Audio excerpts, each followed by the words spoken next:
Hello student, चलिए मैं आज आपको संधि के भेद बताती हूँ। पिछली वीडियो में मैंने संधि शब्द रचना इसके बारे में बताया था कि संधि क्या होती है। चलिए संधि के भेद देखते हैं। जैसा कि ऊपर पहले मैं बता चुकी हूँ कि संधि शब्दों के वर्णों में होती है। वर्ण दो प्रकार के होते हैं, स्वर तथा व्यंजन। इसके साथ ही विसर्ग को भी एक अतिरिक्त वर्ण माना गया है। इस प्रकार इन तीनों वर्णों के आधार पर संधि के निम्नलिखित मुख्य तीन भेद होते हैं। कौन कौन से होते हैं? स्वर अथवा अच् संधि। जो स्वर संधि है उसको अच् संधि भी कहते हैं। यदि अच् आता है तो ये कंफ्यूज मत होना कि ये हम कौन सी संधि लिखेंगे, उसमें हम स्वर संधि के ही उदाहरण और परिभाषा लिखेंगे। दूसरा होता है व्यंजन अथवा हल संधि। तो जो व्यंजन संधि है उसको हल संधि भी कहते हैं। अब नंबर 3 है विसर्ग संधि। तो चलिए अब हम पहला देखते हैं, स्वर अथवा अच् संधि क्या होती है। स्वर आप जानते ही हैं कि क्या होते हैं। जब दो स्वर वर्णों का मेल होता है तो उसे स्वर संधि कहते हैं।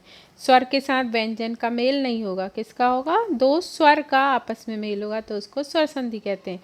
जैसे कि स्वर प्लस स्वर बराबर स्वर को ही स्वर संधि कहते हैं। स्वरों को संस्कृत में अच् भी कहा जाता है, अतः स्वर संधि को अच् संधि भी कहा जाता है। चलिए इसके उदाहरण देखते हैं आगे। तो पहला उदाहरण है हिम धन आलय। तो यहाँ पर भी क्या है? आ है और यहाँ पर भी आ है। यहाँ छोटा आ है और यहाँ पर बड़ा आ है। तो दोनों का जब इसका अंतिम वर्ण और इसका पहला वर्ण मिलकर क्या हो गया? हिमालय। एक नया शब्द बन गया हिमालय। तो इसमें क्या था? छोटा आ प्लस बड़ा आ बराबर बड़ा आ। ठीक है। अब सूर्य धन उदय, तो क्या हो जाएगा? इसमें क्या है? सूर्योदय हो जाता है। यहाँ पर छोटा आ है प्लस ऊ है तो दोनों मिलकर क्या हो गया? ओ हो गया। तो यहाँ पर सूर्योदय हो गया। छोटा आ प्लस ऊ बराबर ओ।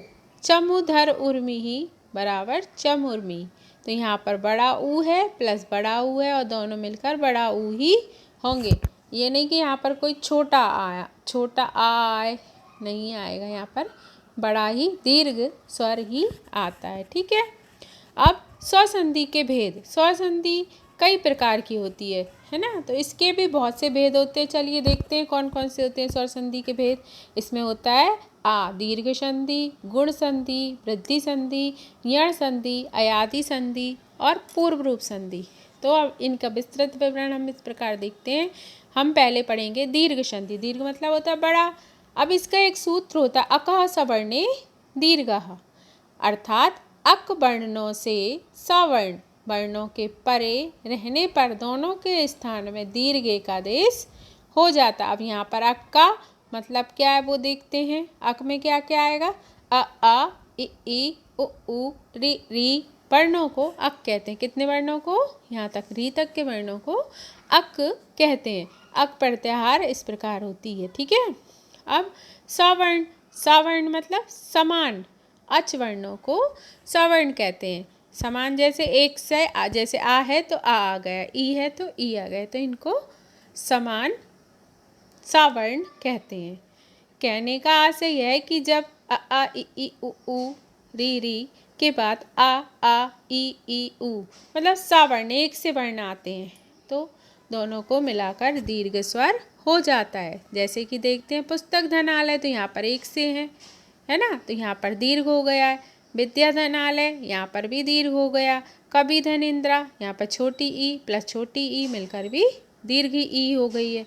गुरु धन उपदेशा, तो यहाँ पर छोटा ऊ प्लस छोटा ऊ मिलकर क्या हो जाएगा? बड़ा ऊ, गुरु उपदेश, है ना। पितृधन ऋणम, छोटा री प्लस बड़ा री मिलकर यहाँ पर दोनों छोटी री है, छोटी री प्लस छोटी री, तो क्या हो गया? पितृणम, यहाँ पर बड़ा री हो गया। ठीक है। अब होती है गुण संधि। गुण संधि दीर्घ संधि आप बहुत आसान तरीके से पहचान सकते हैं। इसमें कोई ए आई ऊ की ऐसी मात्रा नहीं होती है। ठीक है। इसमें दीर्घ हो जाता है। अब गुण संधि, गुण संधि का सूत्र होता है आदि गुणः, अर्थात आ अथवा आ वर्ण से परे असमान स्वर अच वर्ण होने पर दोनों के स्थान पर गुण क्या हो जाएगा? ए ओ अर अल एक आदेश हो जाता है। कहने का आशय यह है कि जब छोटा आ या बड़ा आ के बाद इनके बाद क्या है, ई ऊ री री।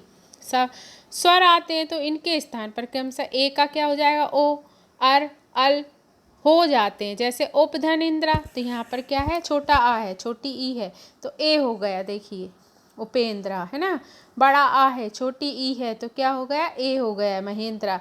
रमा, बड़ा माँ है और बड़ा आ है और बड़ी ई है, तब भी क्या हो गया, ए हो गया।